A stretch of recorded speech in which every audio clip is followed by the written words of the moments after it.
Hello, everybody. This is Girly Voice Mixed Screech Head. Anyway, this is Mr. MC Gaming here. I recently came into possession of Dirt 4 for the PC, and I decided I might start it as a series on my YouTube channel, as a series of live streams. Now, I am not going to talk throughout the videos, as it is too hard to rally and, you know, talk at the same time, but I will be, you know, in this video, I will be going through Dirtfish Academy. I've played this before, just so you know, and, you know, possibly the first few races. So let's get right into that, huh?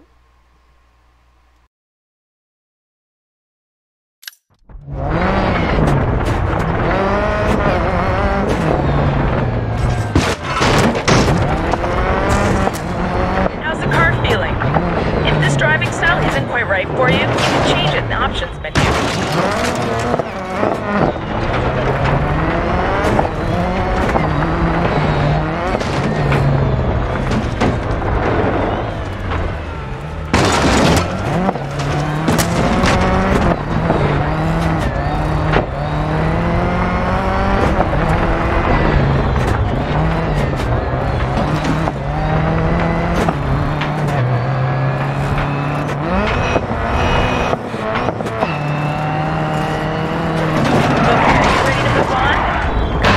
If you want to give it a try, open the Dirt Academy hub to get started.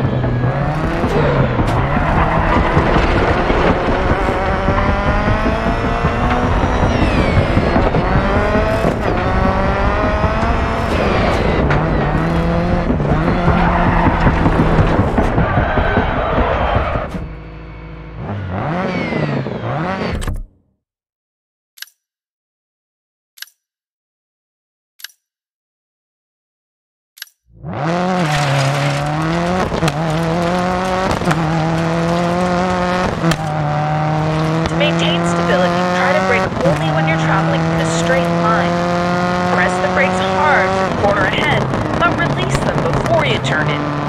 If you've slowed down enough, you won't get too much oversteer. Flighting's fun, but it isn't always fast. Road surface and elevation changes have a huge effect on stopping distances.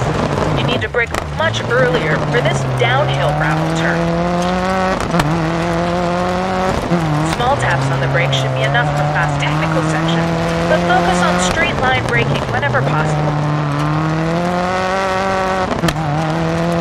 Straight line braking isn't always the fastest way, but it's usually the safest. Try braking later to find your limit, and when you're ready for the next step, check out the trail braking lesson.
You'll need to make stronger inputs to trigger the same effects.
Okay, slow down for the corner ahead, turn in, and give the handbrake a quick hit to tighten the line through the corner. For tighter turns, like hairpins, hold the handbrake for slightly longer. But be careful, don't overdo it or you'll spin. Weight transfer gives you the initial turning momentum, and the handbrake locks up the rears to start a slide. The pendulum turns lesson, we'll put this into practice.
When you get a flat tire during a rally stage, you have two options. Stop to repair it, or limp the car to the end of the stage. Sometimes driving it out is your only choice, like when you don't have a spare. And it may be faster to limp it home than to spend the time making the change. When you're driving with a flat tire, the car is going to be unstable and prone to understeer and oversteer. This can be especially problematic on two-wheel drive cars when the puncture's on a driven wheel, like when you get a rear flat on a rear-wheel drive car. When a tire goes flat, it loses its shape and it gets floppy. If you keep driving on a flat, the tire can come right off the rim or rip apart, which can lead to bigger problems.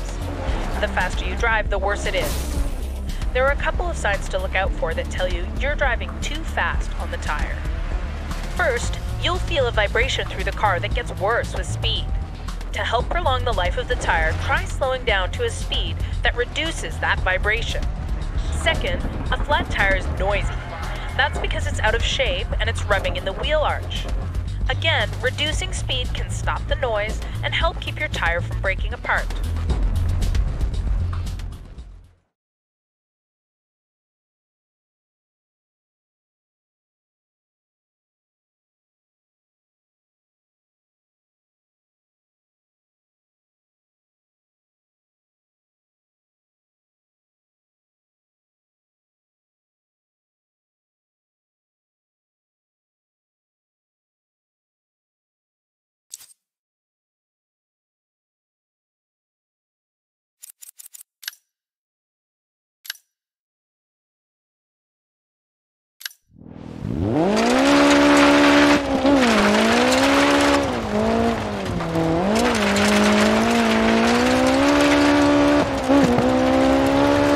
Throttle control is super important, especially for rear-wheel drive vehicles like this one. When accelerating out of tight turns, use partial throttle to limit oversteer and try to avoid mashing the gas until you've straightened out. Through long last corner, use as much gas as possible to keep your speed up, but back off to control slides when they happen. Once you're confident, apply more gas to find the car's limits and get faster.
allowing you to take the turn at speed. Learning to manage weight transfer will help you with more advanced techniques, like the pendulum turn. Trail braking can be a necessity if there's not enough time to brake in a straight line.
Countersteer sharply into the corner and hit the gas. This throws the weight across the car, allowing a quick change of direction.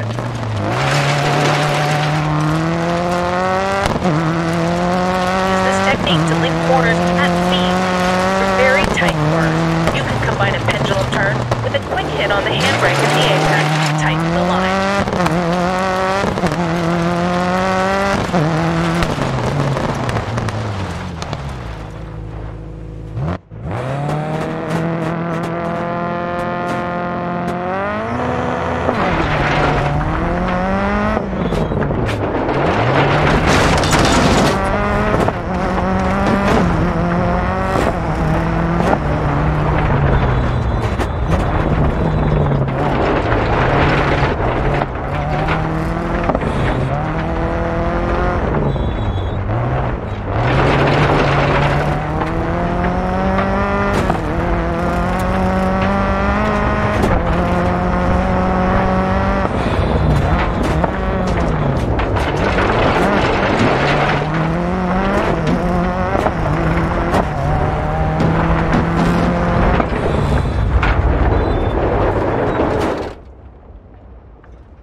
Mastering the start is an art all in itself. In rally, it's not uncommon for drivers to be separated by 1/10 of a second at the end of a stage, so a good start could be the difference between winning and losing. In Rallycross and Land Rush, a fast start is even more important. If you get out front first, you'll be clear of the rest of the cars when they hit the first corner together. Turning off the automatic starts assist gives you more control on the start. For manual starts, you need to hold the handbrake while you build up your engine revs, then release it when it's time to go. By default, the clutch works automatically, so there's usually a fraction of a second delay between the time you release the handbrake and when the clutch engages. Through experience, you're going to be able to anticipate this delay and release slightly before go time, giving you a faster start off the line. You need to be confident in your ability to anticipate though, or you're going to get a penalty for jumping the start. Enabling the manual clutch gives you total control over when you engage the clutch. With practice, this is the fastest way to start because you're going to be able to time it exactly right.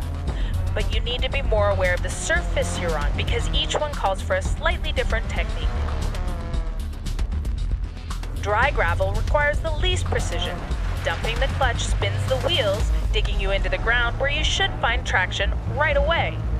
Wet conditions can be a little tricky because you might find mud under your wheels that doesn't offer much grip, so you'll want to go easier on the clutch. Tarmac requires you to feed in the clutch progressively, since the shock of dumping the clutch can damage the drivetrain. Snow also requires a different approach. Too much clutch and you'll be spinning your wheels. So allow the car to roll forward slowly to establish grip, and then feed in the clutch to gain speed and avoid wheel spin.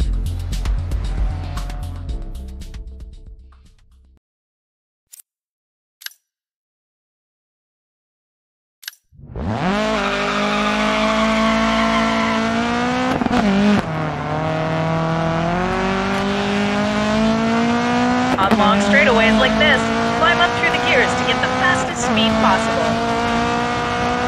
For long sweeping turns, downshift before you turn in. Take the next two tight turns in first, accelerating into second between them. Timing your gear changes is critical. Watch for wheel spin, don't shift up too soon.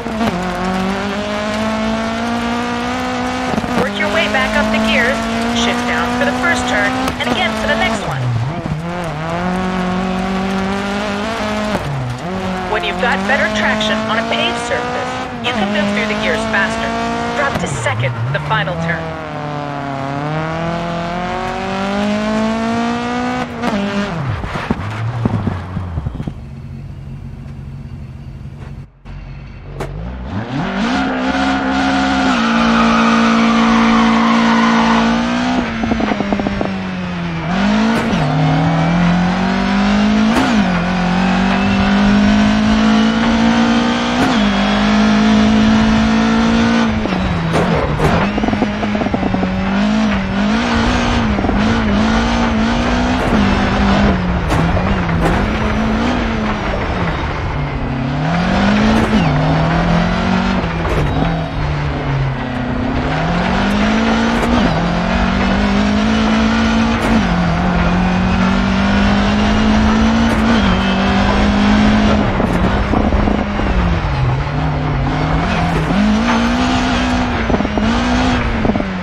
Lower sections, the steering is responsive because your driven wheels are also the ones that are doing the steering. When you're dealing with oversteer, try to resist overcorrecting because you might turn the wheels too far and suddenly snap the car around the other way. Instead, point the wheels where you want to go and floor it. The rear wheels are gonna follow the front. When you're comfortable you can save it from spinning, why not try initiating a little oversteer with the handbrake through a few turns to practice?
Rear-wheel drive cars have a tendency to oversteer when you're on throttle, so controlling your inputs is crucial to maintaining stability.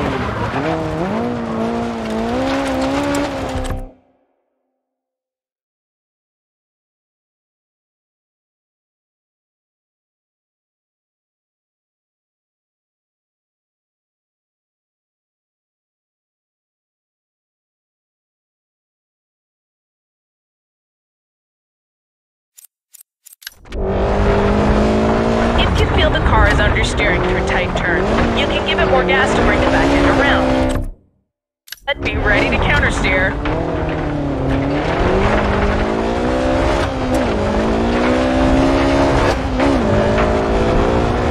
Avoid heavy weight transfer because it can be hard to recover from a slide without totally losing momentum. Try to keep your drifts to shallow angles and carefully manage your inputs to control the amount of oversteer.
Approach turns at higher speeds and throw the car in more aggressively.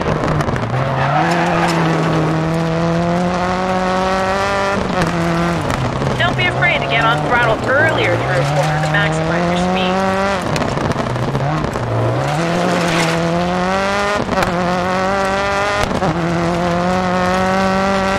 You're more likely to face understeer than oversteer because your front wheels are driven. So think about weight transfer when you throw the car into a corner and manage your gas and brake to control the angle.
sliding, try to balance the throttle to let the wheel spin and regain traction on a loose surface.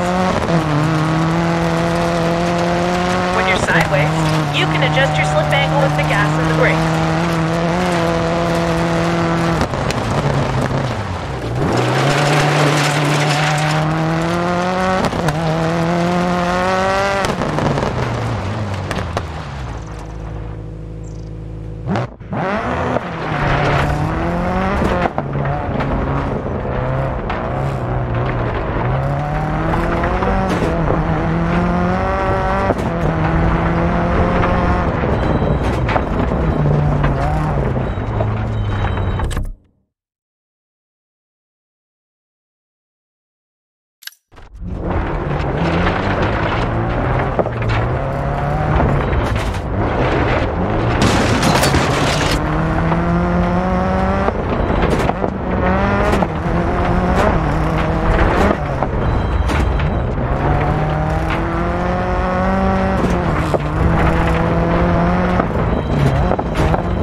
As hard as you can using smooth, sweeping racing lines to maintain speed through the turn. A little bit of tire squeal is a good sign that you're pushing the car to its limits, but if you feel the wheels starting to slide, try to ease off. Keep a smooth line. Sometimes you can make up time by skipping over the apex, but watch what's under your wheels. Obstacles like curbs can unsettle the car. Jab of the handbrake can break traction and help get you around tight hairpins.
So being adaptable is not control the throttle carefully on slippery surfaces and try to keep it tight on the pavement.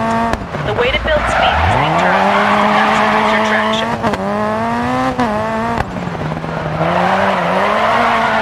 When transitioning from a loose surface to a harder one through a corner, you can attack at speed because the traction change will neutralize some of the oversteer. When you're going the other way, like from pavement to gravel, the effect is the opposite. So you need to scrub enough speed to ensure you don't run wide at the corner exit.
stages are exclusive to Sweden and present a unique challenge. Your car is automatically fitted with studded snow tires, so it's going to feel like you're on gravel. You're going to encounter a mix of snow surfaces and a variety of grip levels, but the distribution of the grip tends to be more uniform across the width of the road than you'll find with gravel. A typical snow surface features a layer of snow over ice, gravel, or tarmac. Your tires are going to naturally sink into the snow, making a big roost behind the car. A buildup of snow against the side of the tire gives you some resistance to slides and the illusion of a grippier surface. That resistance will subtly slow your forward motion too.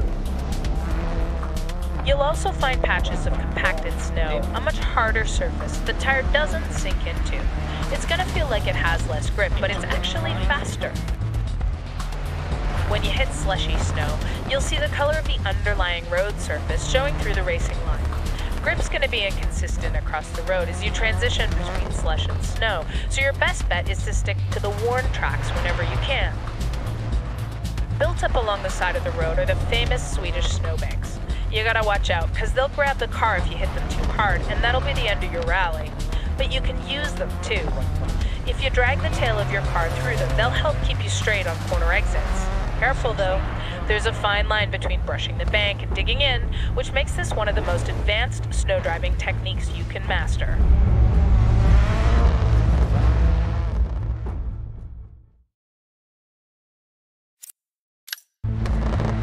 Throughout your career, weather's going to play a huge part in your successes and your failures.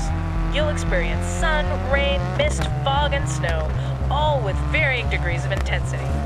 The characteristics of the track surface are going to change from stage to stage, and sprawling vistas suddenly change from beautiful scenery to deadly sheer drops hidden behind a thick layer of fog.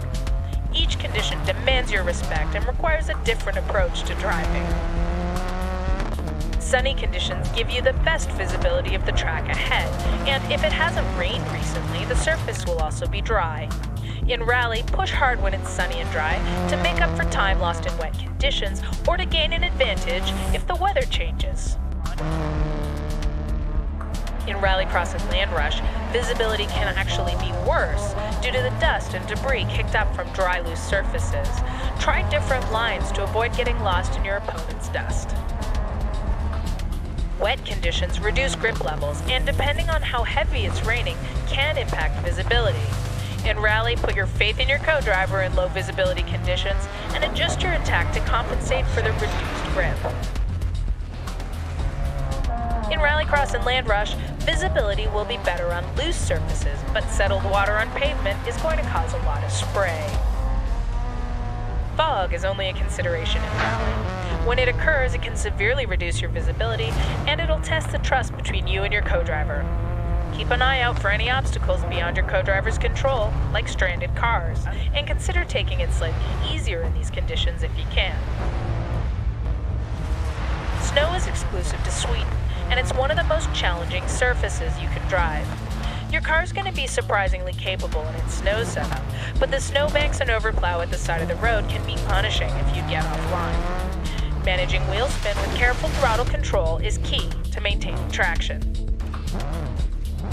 If snow is falling as you drive, visibility can be a challenge, so consider when to push and when to play it safe.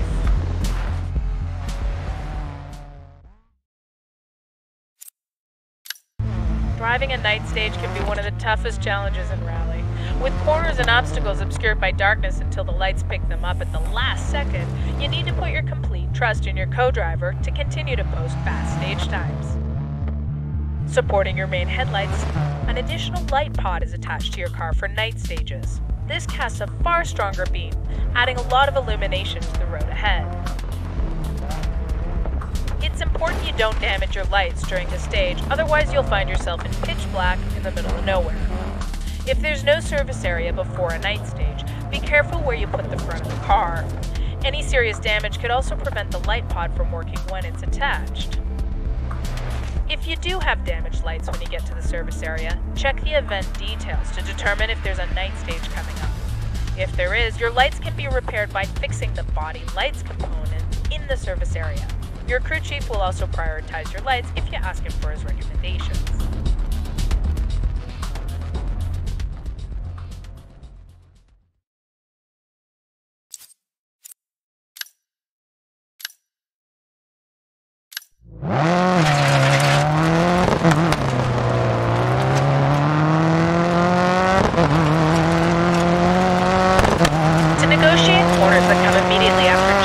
you need to make sure you're at the right speed before takeoff.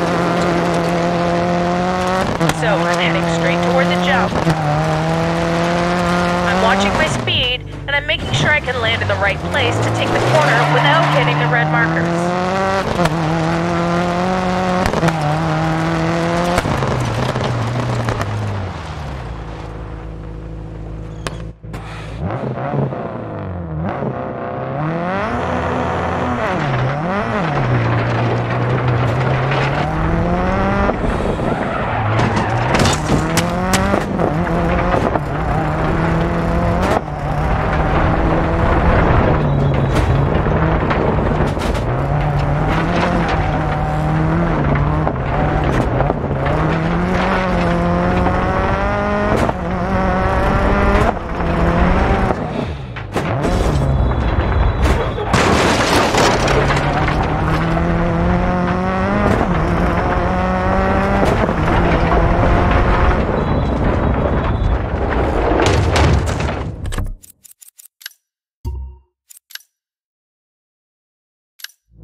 When you drive into water at speed or on an angle, you'll feel resistance against the car that affects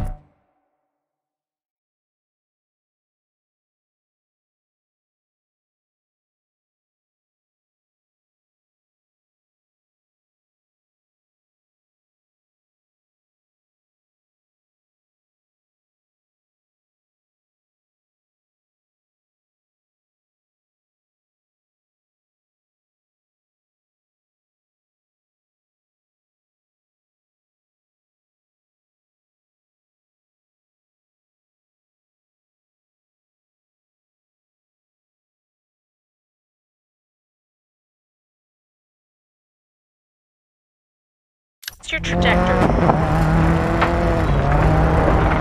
Try to adjust your racing line and anticipate your speed.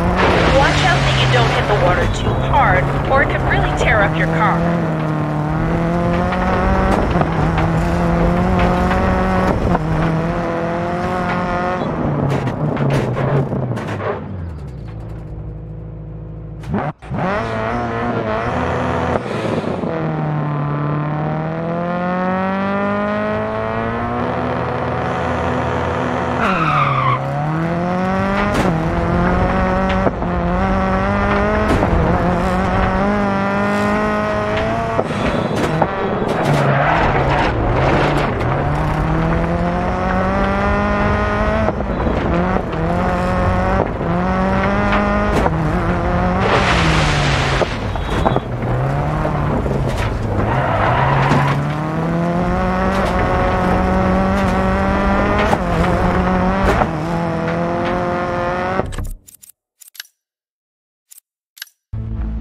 Camber is an important factor. There are two types of road camber, positive and negative. Positive camber is when the road is sloped toward the inside of the corner. It can be used like banking through the corner for higher cornering speeds. Negative camber is when the road surface is sloped away from the inside of the corner. This naturally tries to force the car away from the apex, pushing you wide, so you want to use lower speeds. Your co-driver will warn you with an off-camber call. In isolation, camber or off-camber corners are pretty easy to deal with, but when they're combined in a sequence of turns, it can be tricky, especially when you're on a road with crown in the middle, and you get both types together. Be careful, because if you get on the wrong side of it, the car can become unstable. Good car positioning is the key to getting the most out of each type of camber.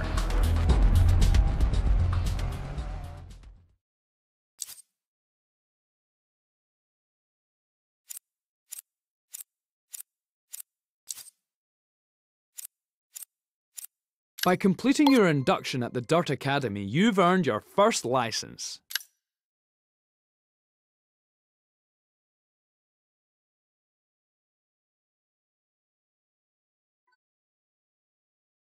From here, you can choose events to find the on-track.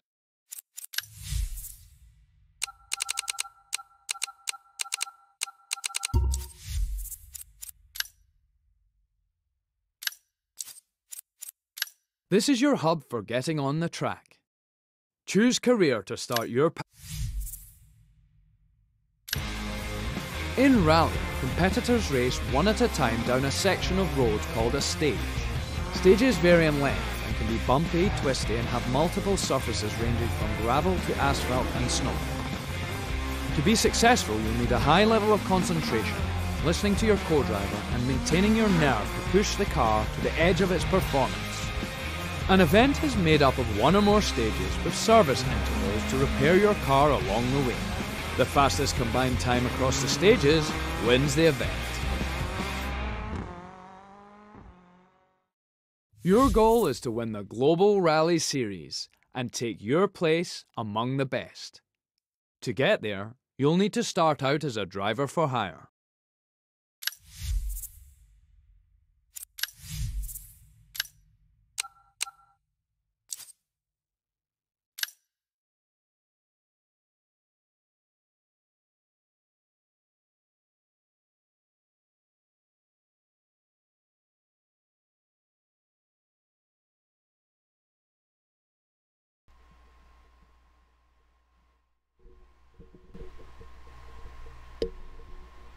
That ought to be the end of the video for today, everybody. But I do plan on uploading again tomorrow, or rather streaming again. As I've said before, I've played this game before. I do as well own Dirt Rally, but I do not know if I will play that one as a series. This game is very easy to play as a series. It's a bit more arcade than Dirt Rally. But Cross Kart, I mean, I gotta do it at some point. I hate Cross Kart. I mean, they're cool, but I hate them. I'm sure everybody who's ever even heard of Cross Kart is like saying right now, yeah, it's pretty bad, but so yeah, that will be the end of the video for today. Everybody have fun. Goodbye.